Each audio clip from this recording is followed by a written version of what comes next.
Hi friends, మా కర్ణాటకలో దీన్ని కర్జికాయలు అంటారు. దీన్ని ఎలా చేసుకోవాలంటే శనగిత్తనాలు వేయించుకొని తర్వాత పొట్టు తీసుకొని మిక్సీకి వేసుకోవాలి, పౌడర్ చేసుకొని దానికి సరిపోయేంత బెల్లం పొడి కొట్టుకొని రెండుని మిక్స్ చేసుకొని సైడ్కి పెట్టుకొని తర్వాత దానికి కావాల్సిండే చపాతీ పిండి రెడీ చేసుకోవాలి. అంటే మైదా పిండి వేసుకోండి, చపాతీ పిండి కాదు, మైదా పిండి, కొంచెం సాల్ట్, ఇది సోడా, ఆయిల్ వేసుకొని కలుపుకొని ఒక 10 మినిట్స్ సైడ్ పెట్టుకొని దీన్ని రేకులు అంటాము.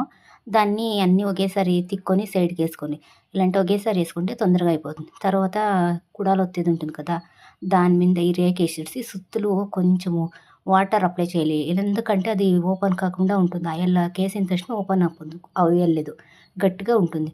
వేసేసి అదుమిడిసి ఎక్స్ట్రా ఉండే చపాతీ పిండి అంతా సైడ్కి తీసేసి అన్నీ ఒకేసారి అలా రెడీ చేసుకొని వేడి ఆయిల్లోకి వేయాలి. వేసి కలర్ చేంజ్ అయిన తర్వాత నెక్స్ట్ ఇంకొక సైడు నిదానంగా తిప్పుకొని అన్నీ అలా ఫ్రై అయిన తర్వాత సైడ్కి తీసుకోవాలి, అంతే.